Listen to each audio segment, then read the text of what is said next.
我同你講啊，你報警嘅每一件衣裳，沒有一件我是滿意嘅，冇一件我係滿意嘅。沒有一件我是滿意嘅。紋飾、顏色、品味、品味、品質、品質，每一件都好差嘅。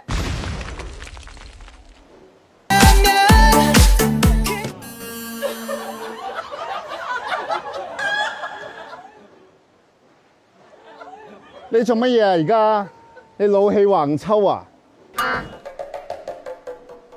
吓？做乜嘢啊？你着呢件西裝，床上用品啊？乜嘢半永久3件套？你戴眼鏡嚟做乜嘢啊？你近視啊？你扮咩老前方啊？我的廣東話完全被他帶偏。